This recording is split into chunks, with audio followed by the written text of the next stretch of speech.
So it's a pretty small group, so I think we can be interactive, which means I will ask you questions. So thank you for that introduction. That actually did cover a number of things.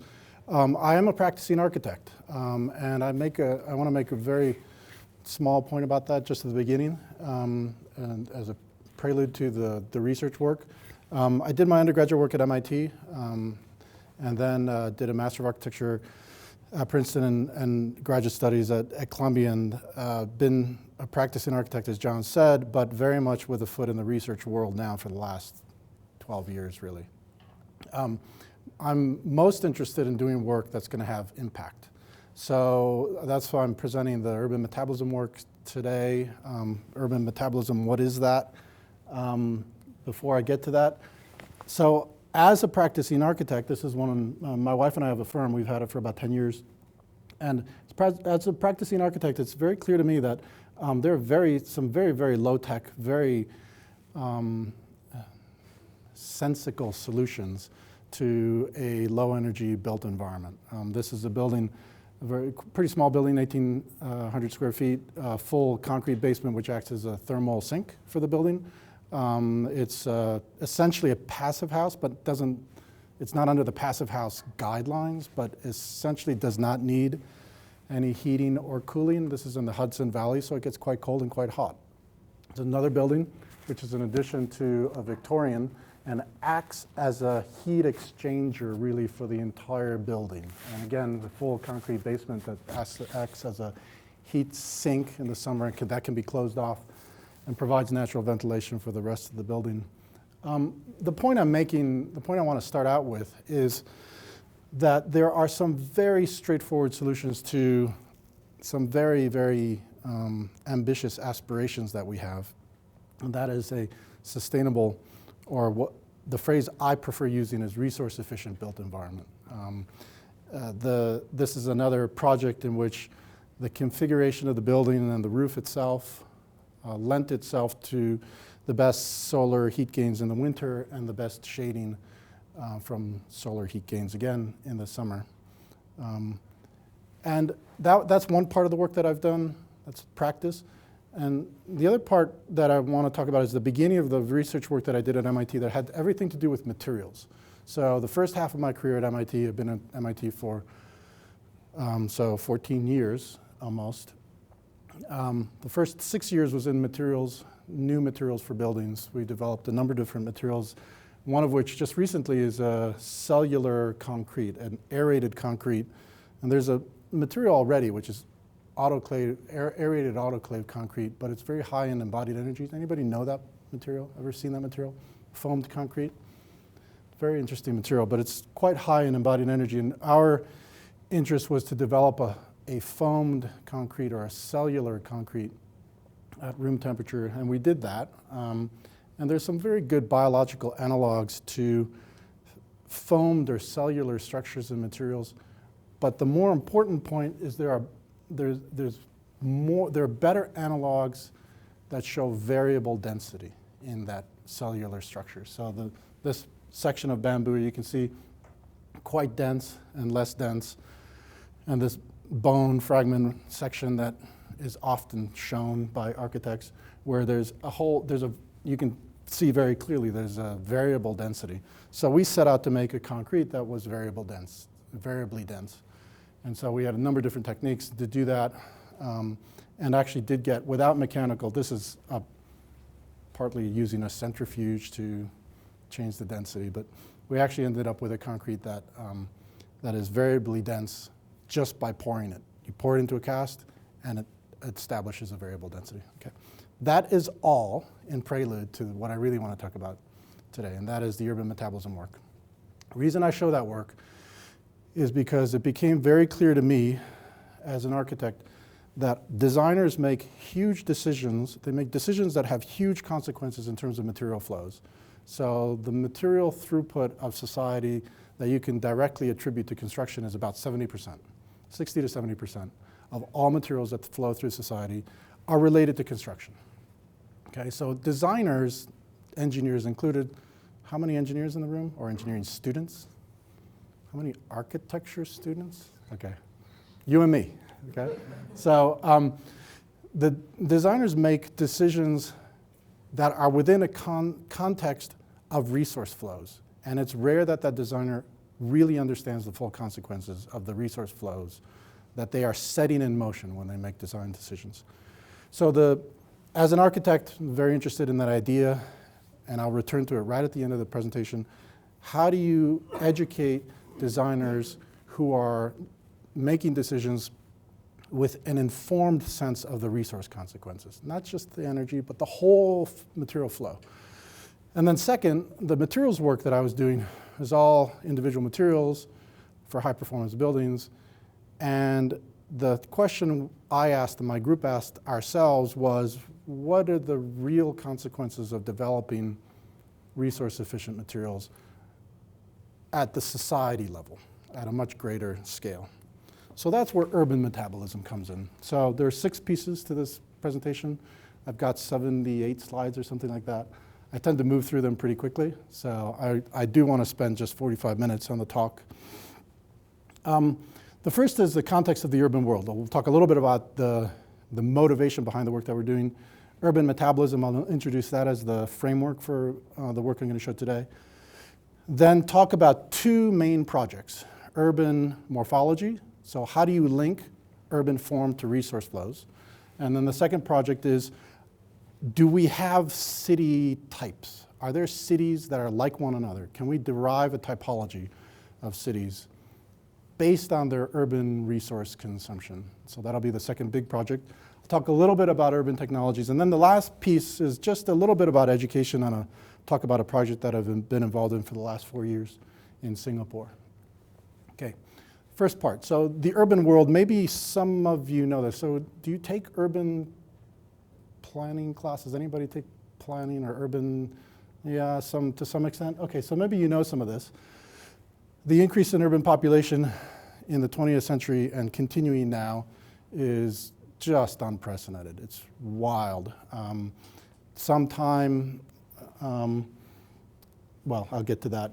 The increase is also very uneven globally. So as you can see, Asia, in absolute numbers, urban population increase, Asia is really outstripping all the rest of the world.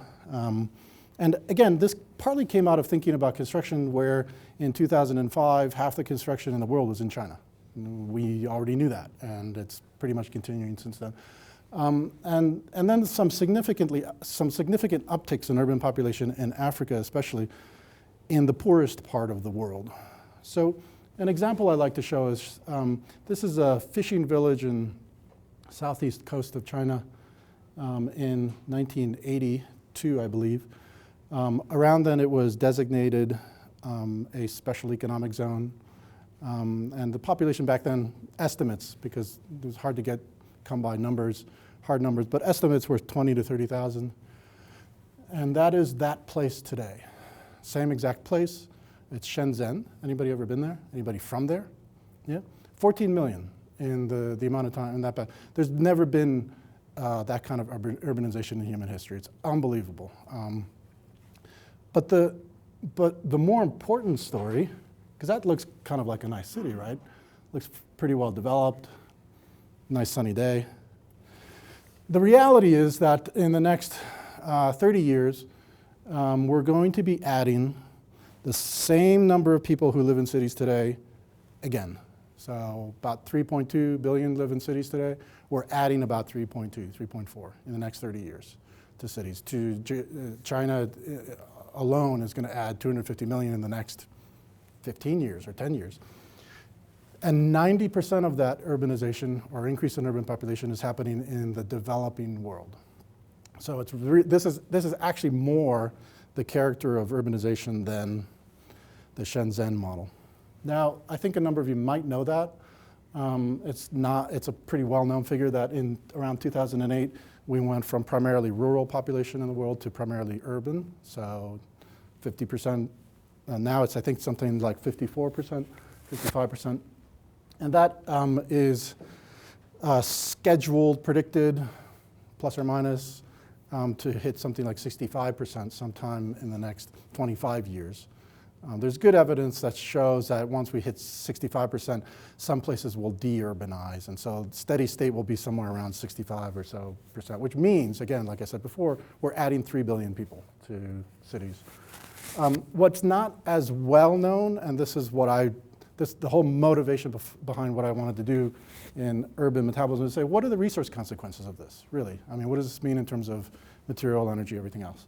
So something that we developed, we did a really extensive literature review, took a good 9 months or so, and established that between 1900 and 2000, the 20th century, we did also cross a threshold around 1962-ish, and that was where the material throughput, so if you take all the materials that pass through society and you designate it renewable or non-renewable, and renewable biomass, flora, fauna, non-renewable metals and minerals, we went from substantially a substantially renewable basket of materials to a non-renewable basket today. And you can argue why this is the case and why this happened. A very strong element of that, I argue, and then lots of others agree, is urbanization, because cities are made of substantially non-renewable materials, so metals and minerals, so infrastructure itself, buildings, all that stuff.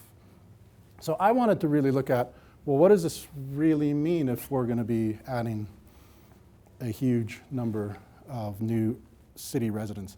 Just to give you some absolute numbers, just to put this in perspective. So at the beginning of the 20th century, so 7.4 gigatons were extracted from Earth. That's the full volume, the full weight of materials that were extracted from the Earth's core. And at the end of the 20th century, so about 60 gigatons. It just so happens that, so there's a huge, huge increase in material extraction. If you compare that to the growth in the economy, the global economy actually dematerialized during the 21st century. So actually we created wealth with less and less materials over that century, which is a really good thing. And that just happened. It didn't happen by any wholesale acceptance of sustainable economy or any of that. It just happened because it's cheaper, it's easier, it's better, and technology generally drives in that direction. You develop, you're able to do more with less over time. So we wanted to investigate that in terms of cities. So now I've been talking a lot in terms of globe and the global dynamics and large societal dynamics. And so we wanted to take that down to cities. And so we've done that over the past few years. We've been doing this work for about 5 years. And so one way to think about cities is the same way to think about cities that we've been thinking about buildings, and that's in terms of life cycles, in terms of lifetimes.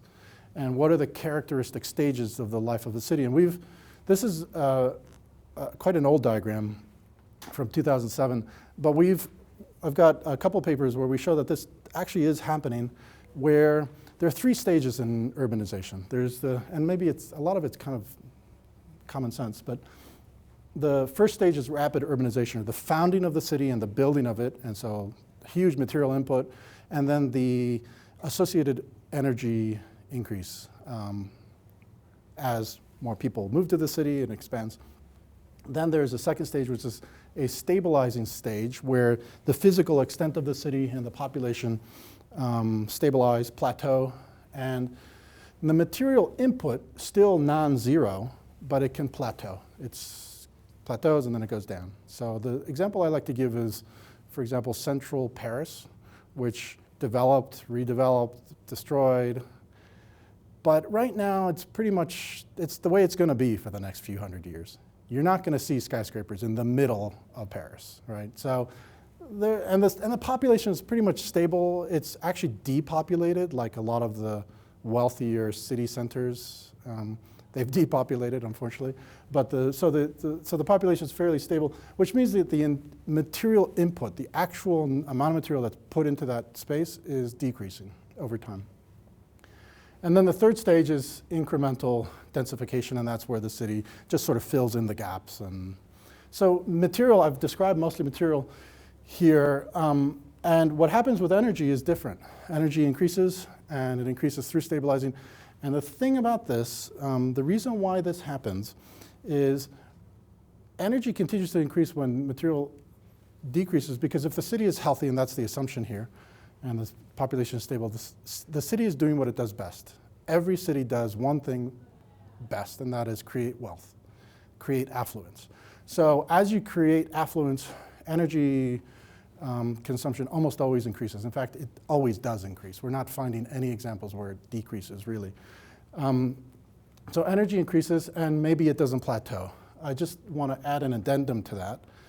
Just very recently, a colleague, Chris Kennedy at University of Toronto, maybe has found some evidence for some Northern European cities being able to actually decrease their energy consumption while maintaining their economy. And so the fourth, those were the three stages, and now I'm adding a pre-urban stage, and now I'm adding a transition. Now the pre-urban stage is when, before the city, and you have also hinterland production. The hinterland is the area or the region from which the city draws resources. And hinterland production is the highest when there's no city. There's no draw on it. There's no, and what I mean is the actual production of the hinterland. And it does necessarily decrease because it's being drawn on, it's being degraded as the city increases. The last stage here is what everybody talks about, sustainable cities. How do we make that transition so that energy comes down, water comes down, and materials come down? Okay, so that's the whole prelude to urban metabolism. So you guys want to run for the hills at this point? Is this what you were expecting? Yeah, okay, all right, good. So urban metabolism was a thing that we joined. So urban metabolism has its history back to about 1965. Abe Woolman wrote a paper in Scientific American, thought experiment of 1 million people, and he posed the question, what do they consume? So he just water, biomass, whatever else. And urban metabolism came out of that as the field that's the study of the physical flows required to serve the urban economy. So this is very closely aligned with urban economics, and basically is the physical corollary to urban economics. So what does it take to run a city? There's a whole range of urban metabolism approaches. There's the whole thermodynamic, full material and energy flows. And then there's a more simplified version. I'd say my group, and I think the community in general, because there is a community of urban metabolists, is tending towards this model because it's a little bit more actionable. So and so some of the work that we've done recently, and this is just an example to give you, this is the actual urban metabolism for 1 year of Lisbon, Portugal. We did this a few years back. And you have all of the imports. You have the additions to stock. So this is the infrastructure, buildings, anything else. And then you have the exports, the things that leave the urban. So just to give you some sense of what we're talking about here in terms of overall volume, a city like Lisbon, which is in a transition economy, and maybe it's taken a couple steps backwards in the last couple of years, but transition economy meaning that it's between the agricultural, industrial, cheap labor, light manufacturing, and the service economy, right, of industrialized cities. A person consumes about 20 tons per capita. That's very typical of a transition economy city. The lowest we've ever found is cities in the poorest, so sub-Saharan African cities are about 5 to 7. And there's some cities that 5 to 7 is less than is physiologically possible for people to live in that city. So there's clearly some data problems. And the highest is Singapore, which we found to be now, we think now it's 75 tons per capita, right? So that's the range from 5 to 7 to 75. So it's a huge range. Our interpretation of the master diagram, the material flow for cities is this one. So I really hesitate to put up this diagram, and I don't think I have any equations either. So at least I didn't do that. But So the diagram's pretty straightforward, though. This is the urban economy. This is a system boundary for the urban economy. These are the inputs, and these are the outputs. This shaded area is the socio-environmental interface. So that just means the interface between the human world and the rest of the urban world. So in here is flora, fauna, literally birds and plants and biogeochemical cycle, so rain and all the passive inputs, basically, right? Things we don't control. And passive outputs. By the way, you guys live in a beautiful area of the country. I was just thinking today about Boulder, about this diagram. This is really intense in this part of the country. In Boston, it's not as intense, although, it's, anyway. The human part of the urban economy is this. So the active inputs, and all the ones that you would expect. Water, energy, materials, biomass. There's some regional hidden flows often. But the way to look at this human portion, the anthropogenic portion, is that, okay, so that's that economy. And what the driver to this are the things that we want in a city. And these are the exact same amenities that urban economics identifies, right? So if you've read any urban economics, Krugman and Fujita and others, there are basically three things that cities provide. And they put this in terms of amenities and firms and workers and all that. So goods and services, the built environment and infrastructure, and urban economics makes a big point about housing, and then transportation. And urban economics says, the city ideal is that as you get closer and closer and become more and more urbanized, transportation costs go to zero. You can walk to work, right, or so. So that's urban economics, the inputs here and then the outputs there, okay? So we are tying our physical flows with the financial flows that have been already identified in urban economics. So that's our diagram. And then, as I mentioned before, the enormous resource requirements of cities regionally, nationally, and globally have to do with the fact that they add a huge amount of material that is in place. It stays there. This university, all the buildings, are going to be here for a while, right? They're not going to go away. Okay.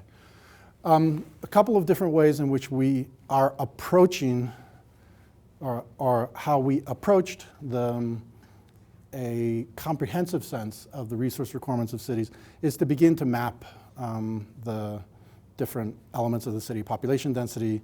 So this is just a fairly typical population per kilometer squared of Atlanta, Georgia, and if any of you know about the Thule model for urban economics, it's very, very typical, population density towards the center and then dispersed. And what we do with that is we develop urban resource intensity maps. So this is a map of that same area in Atlanta, Georgia, and this is about 25 kilometers, 30 kilometers in diameter. I think it's 30. So kilometers traveled per household to 19 services. So this means, the graph is showing, the surface is showing the very, very low energy intensity in transportation, quite low here in the valleys, and then quite high mostly on the periphery. So this is a sort of an inverse map of this, basically showing for denser population, your transportation energy is low, right? The interesting thing about this is that there are many areas that are pretty far away from the city center that have very, very low transportation energy. And these are walkable districts. These are districts that have the right, kind of the sweet spot, the right mix of services and transportation mode choices.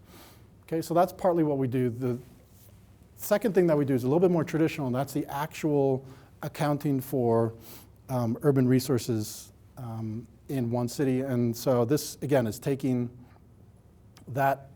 those three activities, the inputs, the outputs, the urban activities driving that, the extraction from this city, and the additions to stock or the sink in the city. And this is Singapore. So Singapore is kind of a unique example that we use because it's a city-state. It's also an island, so international trade is what the data that we can use, which makes it really easy compared to most other cities. Sorry for the equation. So, input plus extraction is going to equal the output plus the additions to the sink and then the addition to stock. So the urban metabolism model basically says that this is a mass balance model. Whatever goes in stays in, right? So that's what we work with. What's the difference between domestic sink and the stock? Yeah, so that's a distinction though. The sink is landfill, is waste in the city. In Singapore, it's trivial, and in a lot of cities, it's going to zero. The additions to stock is increasing because it's that. Okay. Okay, and Singapore is a great example also because the urbanization is up until China started to urbanize, unprecedented. So the additions, these are imports and exports, and Singapore exports are, I think, the first, maybe second largest oil refining city in the world. Exports have increased dramatically, but this is really a measure of, or an indication of economic development. And back in 1962, it's basically a third world, back then was called a third world nation. And today it has the highest per capita GDP in the world. So partly what we also do is to link that understanding of this flow of resources driven by those urban activities, and we set them in relation to one another. This one in particular is the work from one of my students. What are the water resources and the demand? So what's the water situation in a city? And this is for Singapore. And so we're developing these sorts of things because we want to be able to play out scenarios, global climate change and others. And we found a couple of things. And this is more general than just to Singapore. So for example, we found that the different resources display or demonstrate different dynamics in terms of the growth of the city. So this is domestic material consumption. This is all of the materials consumed by a city, the full basket. And as the gross national income, so a measure of affluence, increases, material consumption increases at some power, right? Sometimes exponential, but at some power. Electricity almost always increases linearly. Don't exactly know why. Water is interesting because it increases, but then in a lot of cities, it's really the only resource that we see where cities are successful at reaching a plateau and then being more efficient while the economy continues expanding. So they have very different dynamics. Why is this important? Because in Singapore and in China and other rapidly urbanizing places, you know, the addition, this is a model in the Urban Redevelopment Authority, and this is showing in gray all the new construction that's planned, already approved. Anybody been to Singapore recently? Oh, you can. So you've seen this, the Marina Bay Sands. So this is an old photograph, so this should be in brown color. But you know this is enormous. I mean, it's unbelievably large. It almost, when in construction, it looked like an oil refinery, frankly. It looked like a huge piece of infrastructure. So this amount of infrastructure is unbelievably large. Singapore has asked us to account for the resource requirements of this sort of thing. What will it take to do this? Because they don't have any resources. They have to import 100% of the material that goes into every single one of these buildings. So they're interested. We're also doing this, we've transferred some of this work to the States. So very recently, we finished a complete urban metabolism model of the Back Bay in Boston. So that's the Charles River, some of you know Boston. This is the southeast edge of that river. This is the Back Bay, one of the most beautiful historic neighborhoods in Boston. And I have two students who actually went and found all the information and actually did on-site surveys to account for all the material there already, what's been placed in this part of Boston. And the purpose for this is to investigate what it will take to make this energy efficient. So what's the material input? What are the resource consequences of deciding that you have, say, a CO2 emissions reduction target? Okay, that leads to this project. So all of that was and that's probably 10 projects right there that I've really condensed. All of that work was done within the first 4 years. And at the end of 4 years, we decided, well, we need to put some useful, we can do this work forever, but we'd like to put some useful tool online. So we published this. So let me go. I'm going to spend, what time is it? It's 4:04. Okay. I'm going to spend 10 minutes on this demo. So this is online. It's urbmet.org. So you can play with this. My students, every once in a while, they take it offline to work on it. But basically, what this is, let me take you back to the beginning. You get this page, and you can enter a name. Currently, we have 44 American cities. We have 2 English cities, London and Manchester. We're about to finalize details on a project to put 500 cities into this around the world. But if I type in one city, New York, you'll get a Google map. You can then zoom in, zoom out. And the question we wanted to provide answers for are, if I wanted to know just in some kind of general, relative, comparative way, what the material and energy requirements of the city or a piece of the city was, how could I do that? So this is the result of one 5-year PhD. And You say requirements, John, you mean status quo requirements or for a scenario that involves deep retrofits? no, status quo, what's there now? Right. So one question that we wanted to get at in the survey of metabolism work was to answer what we didn't think was out there, and that is, what are the resource requirements of cities today? Do we know what they are? And it's a lot of disparate information. But so in this analyzer, you can draw an area. So let's say actually, let me take this and do Midtown. And the area doesn't really matter, and how precise I am in drawing it doesn't really matter, because these are the return, the output is per capita numbers, right? So this is all normalized to per capita consumption. So for this area that I've delineated, I'm going to get a material kilogram per person, kilowatt hour per person, and then a population density if I analyze this. Okay, so this is what I get, and I get, eventually I'm going to get a population heat map here. These are the colors of the population below 5,000 per kilometer squared, and then up to 25. For some reason that isn't coming up. Oh, there it goes. Okay, so that's a population heat map.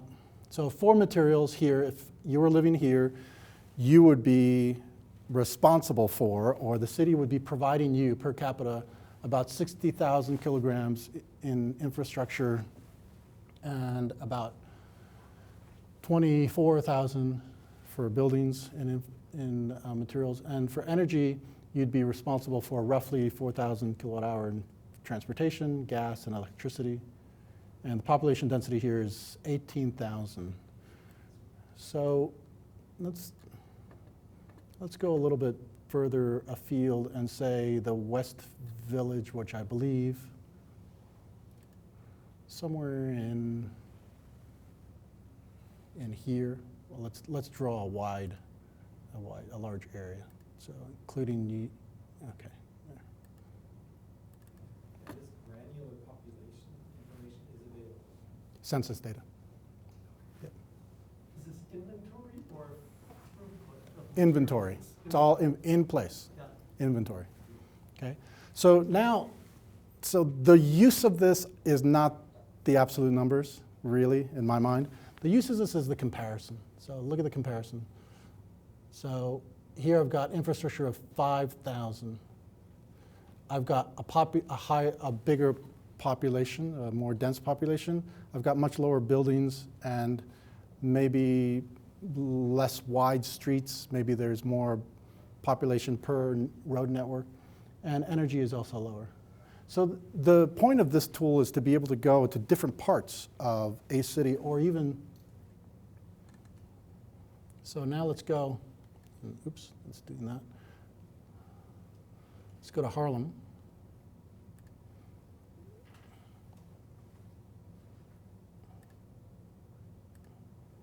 I'm impressed with the speed of your network. Let's see what we get. So analyze. Okay, so the previous one was West Village, for some reason not returning any material. So my student probably took off the database for Harlem here from material. Energy a little higher. Electricity, definitely. Electricity is almost about 80% higher. And gas, is actually not too, so maybe double.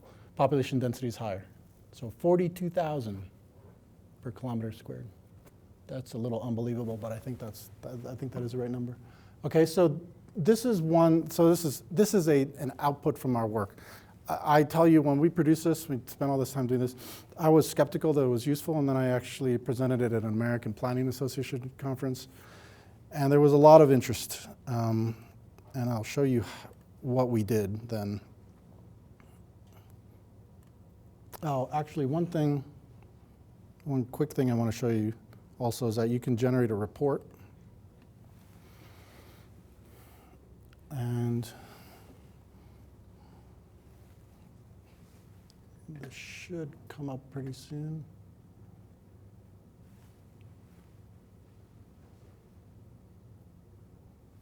If it doesn't, I'll move on. How do you verify before you use the data, the census data? How do you know, whether people in the city center, maybe more people actually fill out the census data than actually run out? Well, we are. Do you normalize that? Well, we accept census data. Yeah, census data is pretty good data, actually. We accept that. So what do we do with data? There are two parts to this engine. The engine is, part of it is direct data-based. So there are databases that are maintained, and we keep that going. Part of it, though, is proxy data. So the PhD was all about taking the physical form of the city, building footprints, building-to-building distances, road areas, density of intersections, and predicting the energy and material through the energy and material in place of those things.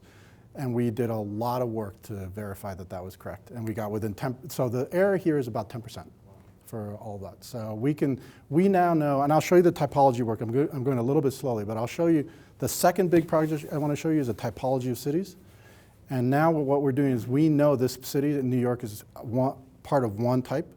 For all the other cities within that type, we can use a lot of the work that we did for this city for those cities. So I'll show you that in a second. You had a question? By the way, this is the report that you can get, which gives you the actual numbers, gives you the data sources, and then gives you, in relation to other cities where the population comparison is material comparison, energy comparison to other cities. Yep. When you take these snapshots, maybe you're overlapping between a predominantly residential neighborhood and a commercial neighborhood. Absolutely.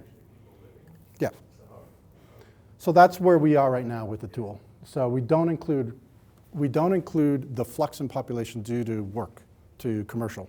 So it is people living there.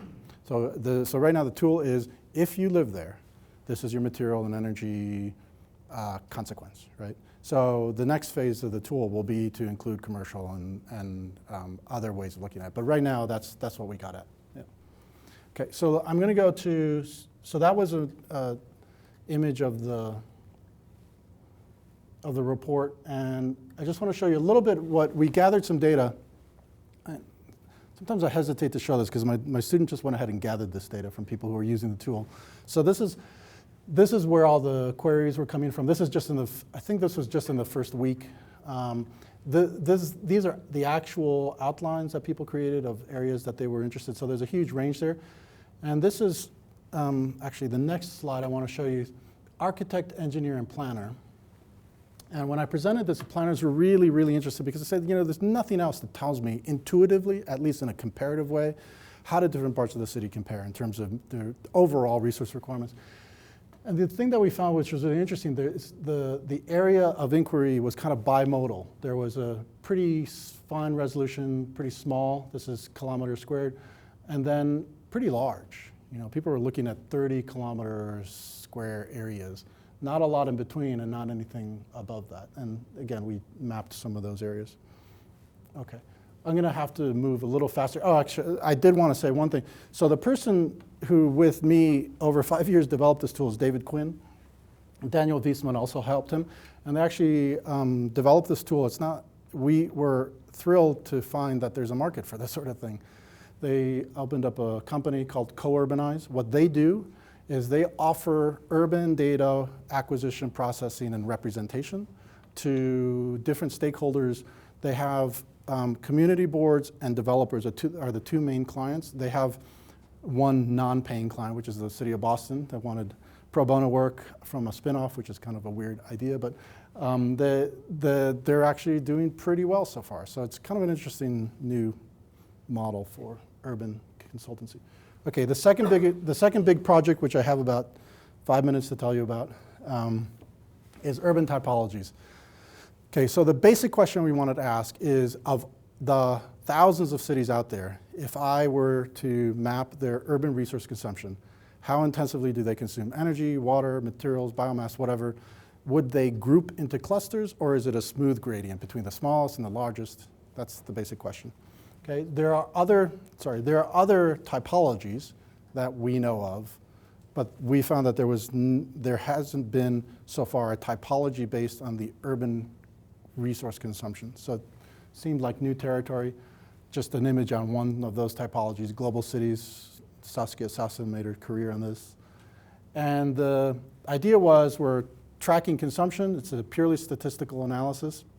And then we affirmed our results through case studies. And we arrived at this, that we wanted to answer the question of how many variables, what's the least number of variables that you need to understand, data points about a city, to predict, for the most part, its urban resource consumption. And we found that populations, some measure of affluence, city GDP, climate, and population density were the four that you needed. If you know that about a city, you can predict, for the most part, its urban resource consumption. I would go into the method that we used to get there, but if you have questions afterwards, I can maybe tell you. The dependent variable are the resources that we tracked. So given those four independent, what do they consume in terms of these? These four are part of the material flow accounting methodology. And then we also added CO2 for consumption proxy, and we did not actually track water. So here are the results. This is biomass, so paper, wood, food, fossil fuel, total energy, electricity, CO2 emissions, industrial metals and minerals, total materials, and construction minerals and metals. And if you do the statistical analysis, you come up with first phase results are 15 city types. So this 15 city types. Sorry, Boulder's not included here. We didn't include it. But from Kolkata, Phnom Penh, so obviously cities in developing regions, to those profligate consumers of resources like Boston, Melbourne, Sydney, affluent cities. Some highlights. So the most efficient cities are the poorest. Clearly not a model for the future.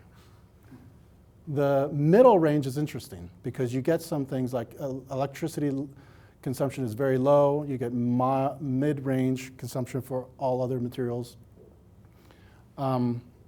Again, transition economy cities are an interesting model because they're actually fairly resource efficient. So Lisbon, Belgrade, Buenos Aires fit in here. And then you get cities in which they're fairly low consuming in lots of materials, except the CO2 emissions are super high. And these are coal-fed regions, so a number of Chinese cities fall in here. And then, as I said, the wealthiest cities in developed countries. A transitions thought experiment is to suggest where should we go in terms of sustainable cities? What are the best models? And the best models are not here because these cities are resource efficient because they're underserving their population. They're unjust places to live. These cities, obviously, not a good model. So it's the middle zone. Just want to highlight one type in this middle zone. Japanese cities, as much as we tried to put them into some other classification or to include some city in their group, are like no other cities in the world. They're a type unto themselves. It's kind of interesting because high fossil fuel, high electricity, low biomass, low total energy. They're actually quite energy efficient, but very, very high material consumers. And that's because you have a society that is, at least our speculation, a society that's quite resource efficient, but highly, highly industrialized.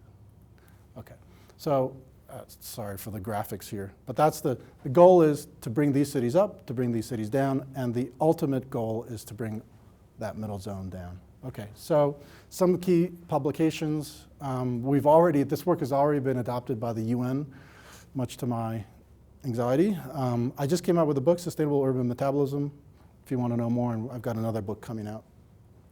This is a very quick slide to say we've gone through a phase 2, and I had a hunch that the 15 types were not so robust, so we applied a whole number of other statistical methods and came up with a clustering of 8.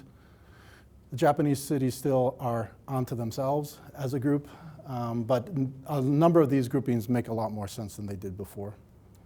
Finally, we're doing a subtypology of African cities, and we're soon to start a subtypology of Asian cities.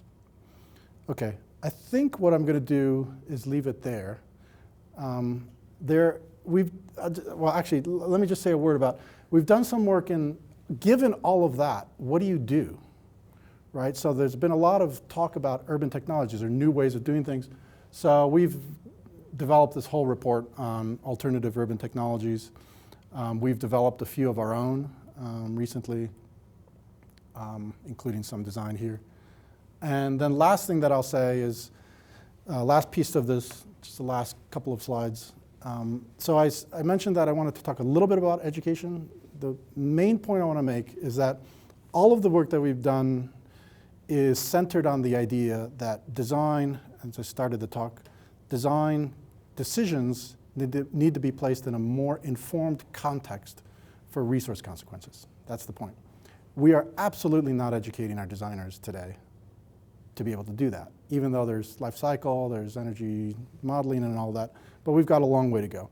I've been involved in a project to set up a new university in Singapore. I was the head of the architecture department there for the last few years to set it up. This is a rendering of the new building in Singapore on the east side of the island. It's a university for 10,000 students in steady state, and there are 4 departments, and one of them is architecture. In this region of the world, architects and civil engineers are in huge demand. It's a huge amount of building over there. So we threw up all the assumptions about architectural education and decided that what we would actually educate are designers who understood the resource consequences. So the name of the department is Architecture and Sustainable Design. So it's a very different kind of education. I can go into more detail. This is just a lot of information, actually. I shouldn't have put this in here. But there are a little more, actually, these numbers are low, about 700 students so far. MIT this is not an MIT satellite campus. This is just us consulting to set up this university. Industry collaborations are huge, and there's a number of research programs there. This is maybe not. You have a similar structure here where you have a capstone. It was described to me today.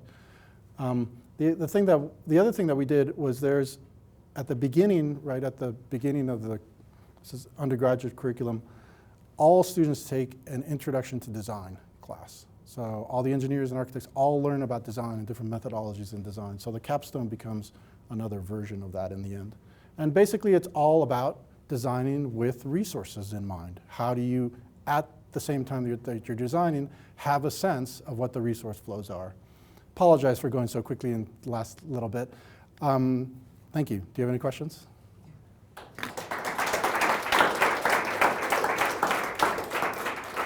So I'm sorry I didn't leave much time for questions. 4:23. Could you leave the second to last slide out a little more? One more.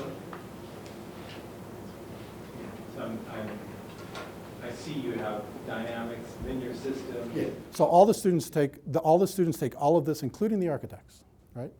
And so here's the thing: the we were just talking about this, everywhere, the architecture students are a self-selected group, of which a certain portion of that group doesn't really like this stuff. Let's just be honest, right? Right? The fact is, though, if you can get the lion's share of that self-selected group, at least to be knowledgeable about this, what happens is that they can then talk to the engineers who, frankly, don't really want to know about aesthetics and precedent and form and all of that, right? If there's enough of a common language, and that is really the key takeaway from my experience, is that language is super important. Language and experience, those two. So the other example I was talking to John about earlier was that some things that architects do, we've brought down into this Introduction to Design class. For example, the continual feedback loop with your peers. Architects go in front of their peers and they do a pinup. You know that, right? Do any of you, have you been to pinups, reviews, architecture? Okay, with their peers, with the faculty there, that's continual feedback loop. And it's crowd-sourced information, basically. The engineers now are like, wow, this is great, this is fabulous. Well, by the way, we've been doing it for about 300 years, right? And the engineers now want to do that kind of thing. Whereas the architects know that there are some quantitative design methodologies that we don't use, we don't talk about, we don't even want to get anywhere near them, that engineers use that actually would probably benefit architectural design. So that's part of having a really intensive mix of design methodologies in the first portion. And that makes the capstone much more natural and much more, we haven't gotten there yet, but it seems to me it's going to be much easier to do, because already we see in these classes that the architects are talking to the other students all the time. There's not as much of a separation as I see in architecture schools. Yeah. On the typologies, do you have a sense for how sensitive the typologies are to like political or geographic context, historical context? Like, if it was a colonial city, a port city, a city in a resource-rich area, do we know how robust these are when we consider those kinds of things? So it's interesting. One way that I answer that question, not exactly that question, but so part of my contribution to this whole aspiration to green cities is to provide a scientific basis for actually knowing whether we're doing better or not in the future. So if we have targets, whatever, to knowing, and part of the answer to that question is, so how are we doing now, right? And then, so the typologies is just physical stuff. I know, I'm interested, I'm an architect on environmental justice, governance, in, institutional robustness, all this stuff is there, absolutely. And it's deterministic, it's important. But I don't cover it because my contribution is just going to be in the physical stuff. We have started as a group having some really interesting collaborations with the non-urban metabolists who tell us about, oh, well, this is interesting. These two types are because of colonial, long-term colonial occupation or whatever else. That's interesting, but again, we're just starting to enter into that discussion, and I'm not a historian or a sociologist, so I wouldn't ever want to say that I know about those things. It'd be really interesting because maybe the typologies kind of supersede that, and maybe we realize that sort of the current sort of metabolism says maybe more than kind of historical context. So one of the most interesting conversations I've had recently is with Jim Westcote, who's a person at MIT in the AgaCom program, and he's an expert in water. One conversation we had was all about the culture of reuse. So in India, for example, there's a by necessity, but now by kind of just by culture, everything is reused. And how do you transition Kolkata or Mumbai, the poorest parts of Mumbai, to retain that culture of reuse by formalizing it and all that, but still creating affluence, right? Because once you create affluence, why am I saving? Why am I reusing? I don't want to reuse, right? So how do you do that? And that's substantially a cultural issue. That's not a urban metabolism issue. But those are the kinds of linkages between what we do and others. Oh, it is, absolutely. And it's very, very clear that with affluence, there's an enormously strong driver to go straight to Boston, Phoenix. I mean, I mean, in fact, I'm an optimist, But I would say there's no question that what's going to happen is this whole group is going to come down to here pretty quickly. In that 90% of urbanization that happens in the developing world, and that huge, and hopefully, huge number of people who do get richer, right? I don't think there's any way we're not going to find ourselves down here. So I think we're in a transition period where we're going to see an uptick, significant uptick in urban resource consumption before we see a downtick. One example is air conditioning. So air conditioning in China and in India, right? People lived without air conditioning for, the first thing you do when you can afford it is buy a car and buy an air conditioner. So I don't see how we're going to, that's really hard to work against that. Sorry I didn't leave a lot more time for questions, because I suspect we'd have some interesting conversations. In that topology, does it delineate by climate in any way or not? No, the strongest indicators are 1, energy, 2, affluence. Those are the stronger forces, and they pretty much completely overwhelm climate. Yeah. Because we found 2 cities, identical city size, then population density, and their only difference in terms of affluence, and one is extremely low consuming, and one is extremely high consuming, right? So climate had no effect. Any other questions? Do you think that more impact will be made on older established cities that are trying to have retrofits, or these developing cities in developing countries that are still in that kind of first row, and so we can kind of affect change by saying, hey, let's build a city smarter from the beginning, or do you think that it'll happen more cities that are already built, let's go in and make some changes? Well, that's kind of the key question. I think the potential for impact is no question on the cities in developing regions, just because of the numbers, the population increase and all that. There's some good indicators that environmental movements are being established and accelerating faster than they ever did in the West, when